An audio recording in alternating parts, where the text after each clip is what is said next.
Hello, welcome to Female Friday. Woo! Oh my goodness, I am so excited to have my first official guest back on Female Friday. This is a new video podcast I'm doing called Catching Casey, and I'm going to be featuring, your favorite females in the mortgage industry, social media branding experts every Friday. My first guest is Raquel Borras, right? Did I say that?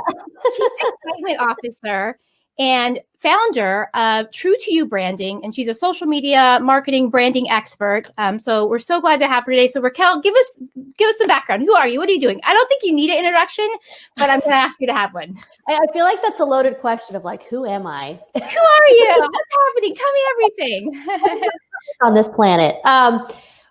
Raquel Borras. That was good. That was good? Okay. I was practicing. Okay. I get Borras every now and then. My son and his friends, like, they joke around about it. And I'm like, I hope I'm not being inappropriate, but I say I'm neither a bore and neither an ass. That's right. Yeah. Write that down. Yeah. Put that in your pocket. Yeah. Yeah. I like some apples.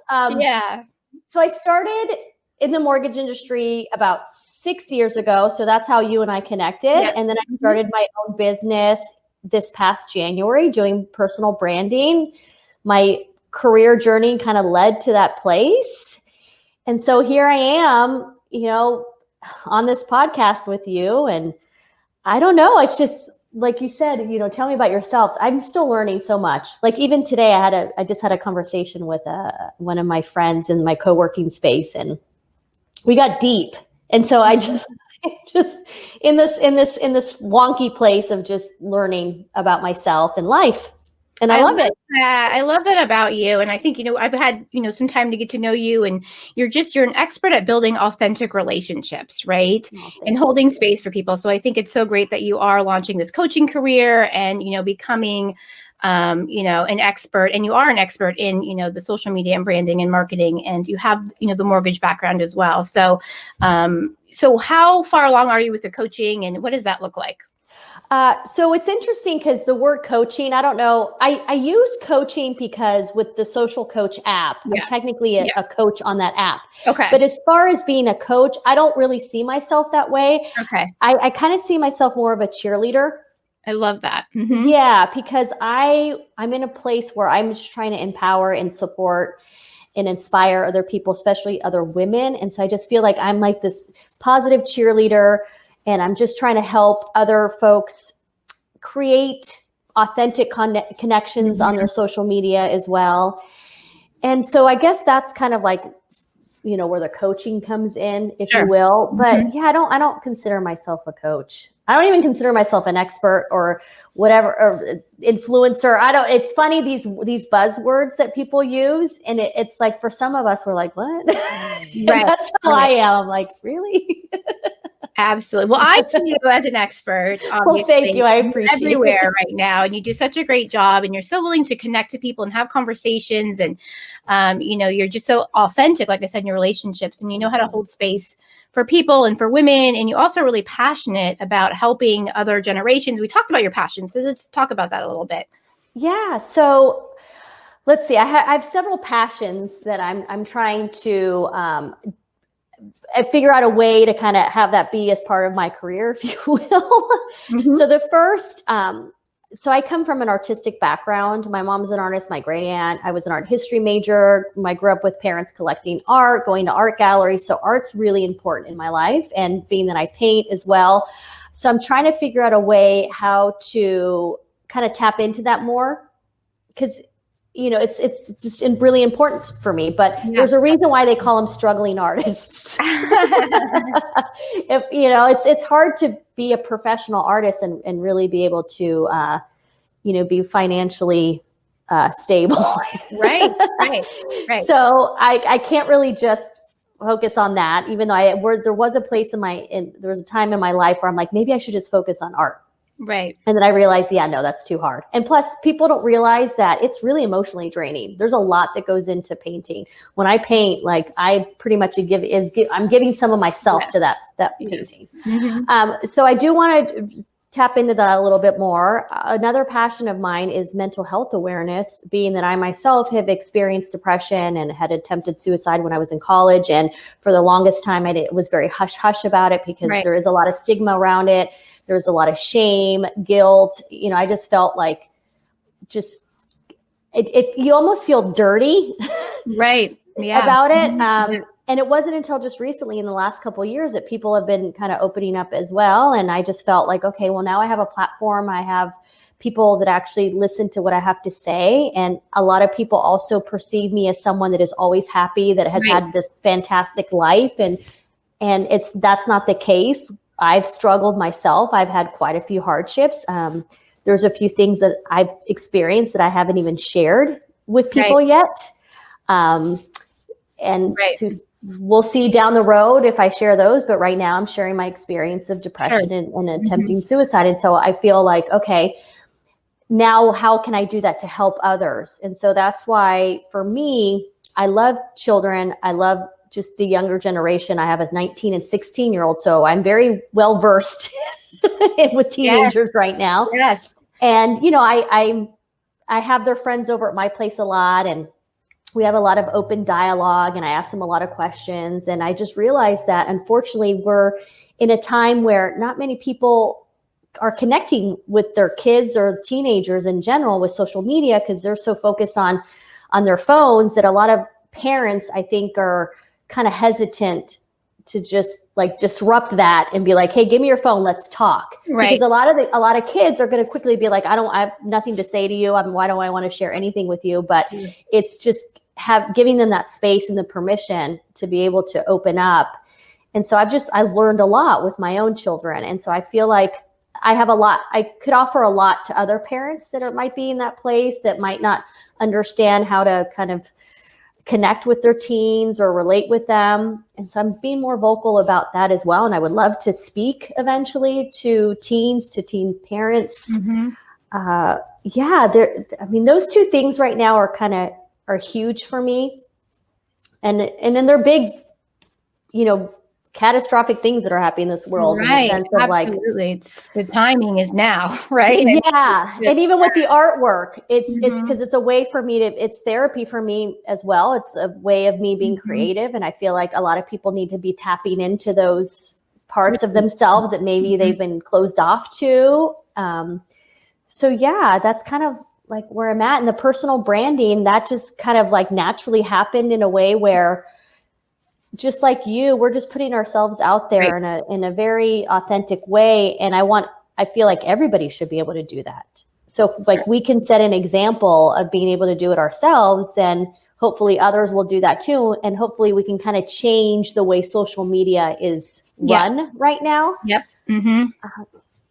So I'm definitely more in that place of being self-aware, of trying to make an impact. Yeah. And I love that. I love that you're using your platform, right, that you've built for the greater good, right? And so, yes, you're going to have a business, right? Because you have to feed yourself and your family. Yeah, I mean, the reality is, there is. I got to survive. There's an exchange that happens. I believe in an energy exchange, right? Like there has some sort of exchange, financial exchange, right? And so, but you're still using it for the greater good. And one of the things I think we've talked about is really trusting that process, right? And how you've kind of pivoted and trusted, and things have evolved for everybody in COVID, including your business. Yes. And so what has that been like for you? So for me, being that I started a business right before the pandemic, there was a good maybe 2 months where I thought, oh man, this is going to be great. I have all these people reaching out to me. All these people need social media advice. They need to work on their personal brand. And then a pandemic hits where people are going, the last thing I want to do is spend money on a consultant or coaching. They're worried about their own businesses, their own, payments, their mortgages, bills, and so forth. And so that's like the first thing that goes. I mean, we all know, even in large businesses and companies, when there's economic distress, the first thing that is cut are the marketing and advertising budgets. Right. So being that I was in that space, that's the first thing that people are like, yeah, no, not right now. So that was really hard because I thought, oh crap. Like, yes, everybody's on social media, needs it, but they're not going to be able to pay for it. Right. So I thought, okay, then I need to figure something out here because I still need to be visible, because that's the thing too, is being someone that's my business. If I'm not going to be present and visible and I kind of drop off, then people are going to be like, and you're trying to help me be visible, but yet you're nowhere to be found. Like, where'd you go? Right. And it was hard. I'll tell you, because you want to be sensitive to the environment.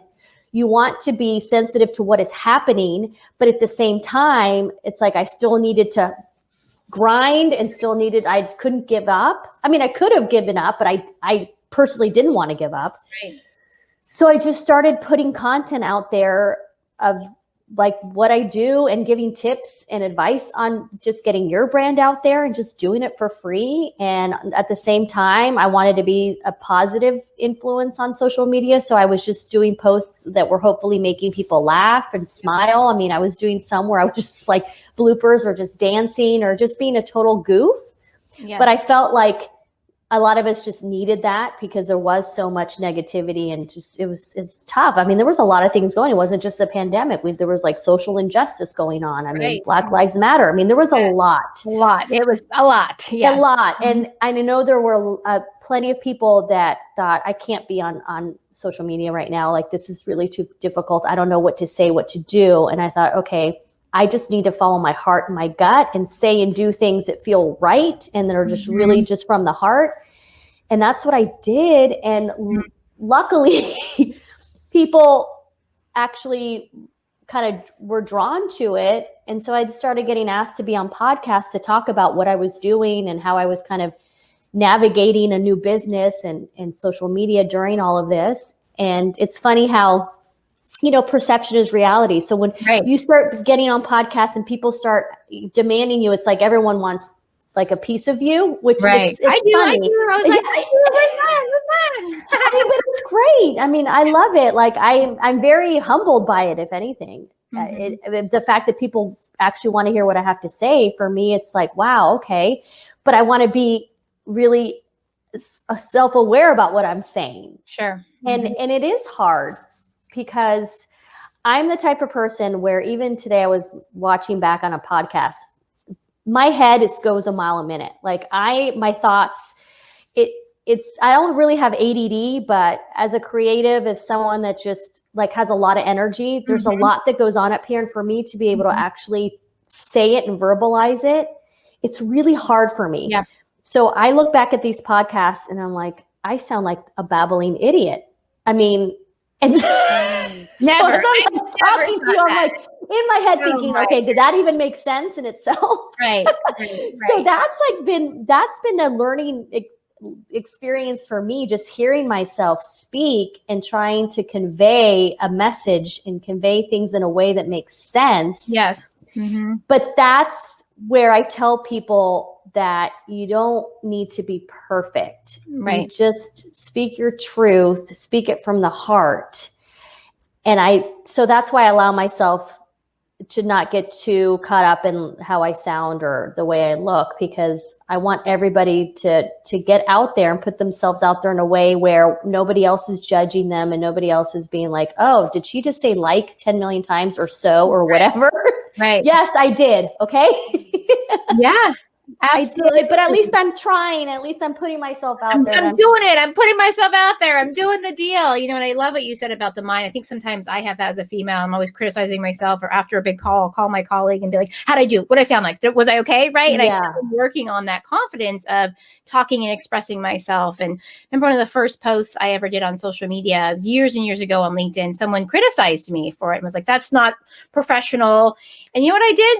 I blocked her, right? Yeah. Just like, whoop, goodbye. Yeah. And I had to kind of take that attitude that not everyone's going to be for me. Not everyone is going to be, believe in, how I represent myself or what I do. But if I can stand behind myself and I'm authentic to me, right, then I can follow that path. And, you're the same way, right? And I love that about you, because you really inspire others to get out there and post. And I just remember for me in the pandemic, and we're still in a pandemic, not that it's over, but I know. Back in the day in the pandemic, it's still going down. Right, yeah. But in the lockdown, that, there's no food in the stores, and and I remember seeing your posts and just your authenticity and being able to connect to you, just in a hard time for myself, right? So you really made a difference in my life, and I know you continue to make a difference in so many people's lives. And I just appreciate you, and I adore you, and you're such a stand for women and for this industry, and I just I think anyone would be so lucky to have you as their cheerleader, right? Oh, thank you. Yeah,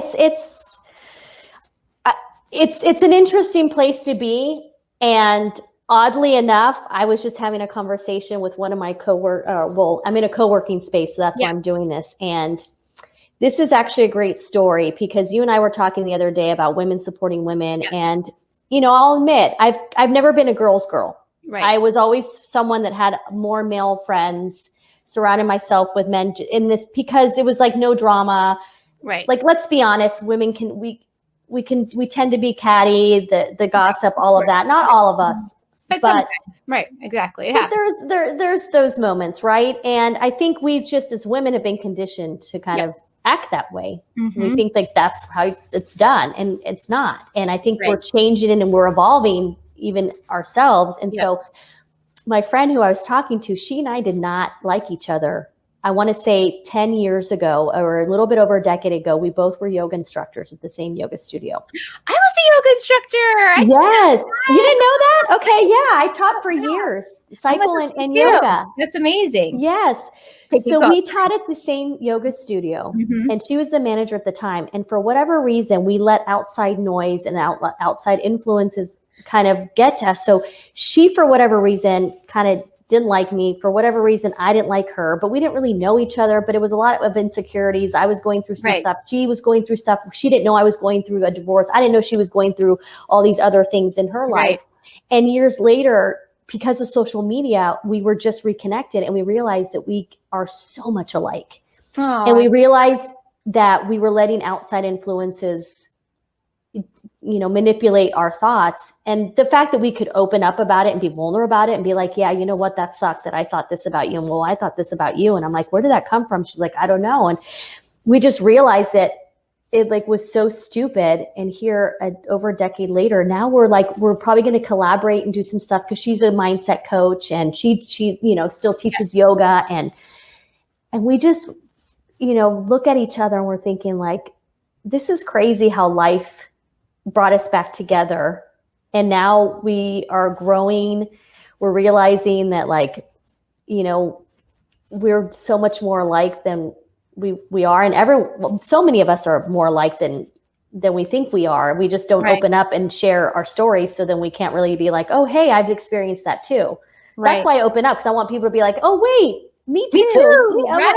Yeah. So yeah, we just had this conversation about it, how we need to empower each other more, and we really need to support one another, and we need to do all those things. And I'm 45, she's 50, and we're still trying to figure it out. Figuring it out always. And that's what's so cool about it, is that we're always going to have to figure it out until our life ends. And so why not embrace that, and why not kind of have fun with it?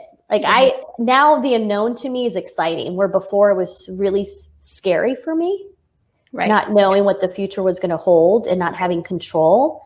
And now I've just kind of let go of those expectations and been like, you know what, life is going to be hard, but there's going to be ups and downs. And in those ups, celebrate those ups, really embrace them, just sit in it and appreciate that moment. All over you. Yeah, be okay. It's okay that you have this, because there's going to be times where something amazing happens to you, and all this goodness is happening. And I think so many of us in that moment think, oh, great, when is this going to end? I know something bad's going to happen. It's too good to be true, right? And so then we start already sabotaging our happiness. Yeah. And I've learned that no, we all deserve to have those moments. So let's really take advantage of those moments. And then on the shitty moments, you're like, okay, this sucks. This is shitty, but it's not going to be shitty forever. Right. So yeah, I'm learning how to navigate life at age 45. Me too. I'm not 35, but I'm navigating always. I'm 39, having a surprise miracle baby. So you're like, oh, and then that's happening, right? Let's roll. And your entire life is like, you thought you were on this path, right? Yep, You thought like, no more children. Great, I got this handled. I can I'm sleeping through the night. Like homework, I'm in first grade was like a big, adjustment. There's like actual homework, and so and then it's like, whoa, pivot, right? And it's such a miracle and such a blessing. And I've learned to just embrace these moments in my life and be like, thank you for this opportunity, because this is, it's just such a blessing always. So I love that. Yeah. And it's just so cool for you to literally like your entire path just. Oh yeah. Totally pick a different course. Pivots for me. It's been like, pivot. And I just sort of let go and take my hands off the wheel and be like, all right, where are we going? Yeah. Fun, right? What's going to happen next? Right. But that's like what we all need to be doing. Cause I think when we start dwelling on certain things, and that's when we get like super heavy, and it's just like, it just gets kind of muggy and mucky and foggy. And I think like if we can really acknowledge, just different moments and acknowledge like this is life, then I think we would be okay. And I would hope that maybe a lot of like the mental health issues and would maybe kind of subside a little bit. I don't know.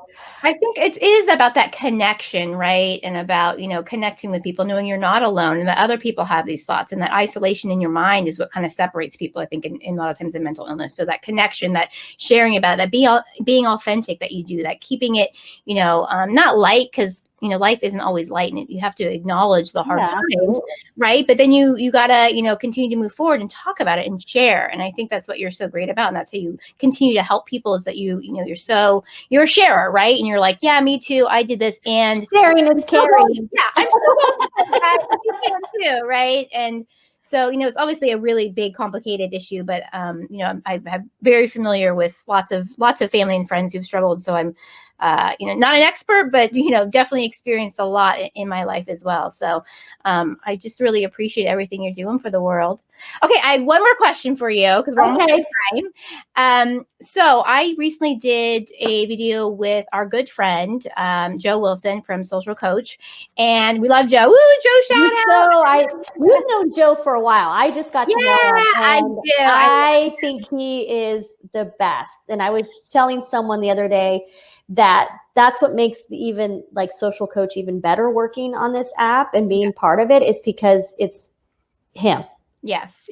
I'm rooting for him too. Like, obviously I want to do well on this app and have success, but I also want that success, because then that means that it'll be success for him too.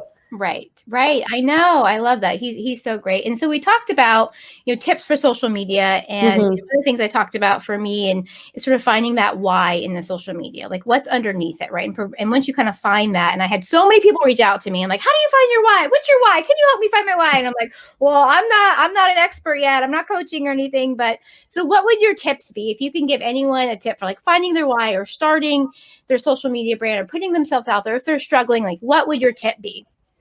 Well, my tip would be to start out with what you're interested in, your likes, and just why you're doing what you're doing. Like, I understand that like the why part is a little bit deeper. Yeah. But if your profession is a realtor loan officer and you like helping people with, getting the American dream, there is a why in there. You're helping people. Right. Like, you really are a helper. So then that's kind of like, okay, well then help people on social media, then be a helper, be an educator, be someone out there that is adding value in that way. So for me, with my why, I've always loved to help too. Like, I've always felt like I have like a servant heart. Like, I just am one of those people where if I can make someone smile or happy or do something good and it makes them feel good, then like that's all I need.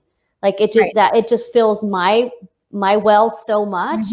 So that's where my why is. So when I do anything and I post anything, that's what's in the back of my head. I'm like, okay, how is this going to affect the other person? Is this going to make them feel better about themselves, or is it going to make them feel worse? Because the last thing I want to do is for anyone to ever feel worse about a post. So that's why I've really reeled it back in with, like, for instance, with my Instagram. I still post all the time, but I used to post like a picture of my meal, of my wine, of somewhere where I was at. And I had to start thinking about that and thinking, am I making someone else feel really unworthy right now because they might be in their home, like they can't afford to eat, Right. or they can't afford this vacation. And so that's where I've like taken a shift too, because there's a lot of power in social media. Right. And I'm realizing that more and more, just how many people you can impact and how many people actually do pay attention to what you're doing.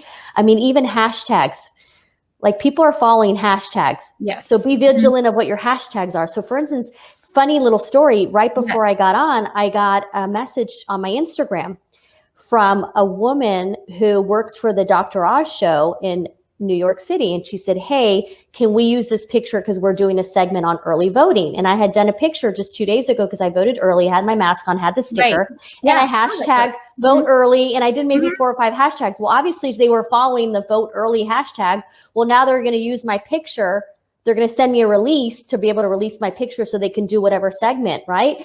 But it was that moment where I'm like, holy crap, that's how powerful social media is. And even a simple hashtag, even on LinkedIn yesterday, I had a guy reached out to me and said, hey, I found your content through a hashtag. And I said, what hashtag are you following? He said, I'm following the hashtag personal branding. And I try to put a lot of my content in them with the hashtag. And so I'm like, oh my gosh, it works. So we have more power than we think we do. And it's just being responsible with that power and using it for good. Yes. You know, like I think everybody should be on social media if it's for good. If you're really trying to make an impact, then you're the one that should be on social media. Yes. Yeah. Absolutely. Yeah, because it's just going to spread. So think about it that way, that you can be more powerful. You can have a bigger impact if you are visible and people are seeing what you're doing. I love that. More powerful, greater impact, visible out there making a difference. Even if you're selling a home, a loan officer, you have a business, whether you're just trying to, spread a little love today, right? Yeah, if you're someone that was trying to spread the love on your social media. Love on the social media. Why not? I mean, why not? Do it. Yes. We all need it. Yes, we do. We do. It's just like you said, energy, right? So we're all energy. So if we just keep putting that positive energy out there and the love, then we really can change the world. I know it sounds so cliche-ish and so just kind of like goofy, but that's how we can do it. The title now of this podcast is going to be how we are going to change the world right here. We got Friday. Changing the world. All right. We have one person at a time. Thank you so much for being here. And how do people contact you if they want to connect with you, if they want to work with you? How do they do that? Well, I guess, I don't know. Should I do it now or tell you, and I can give you like my social coach landing page? I can give you, I'm on LinkedIn, Instagram, Facebook, and then I have my email. Landing page. We'll put it in there. I want people to be able to access you and find you, and you just really fall in the way that I fall in love with you, because you're just such I feel the same way. And I am giving you a mad air hug and love, and I'm jumping through the screen. So, and for everyone watching and listening, thank you so much for joining us on Female Friday. These are going to be every Friday. I'm like every female. No, not every female. Every Friday. Hey, you'll be doing this for the rest of your life. Yeah. Oh my goodness. All right. Well, I will chat with you soon, and we will. Bye, everybody.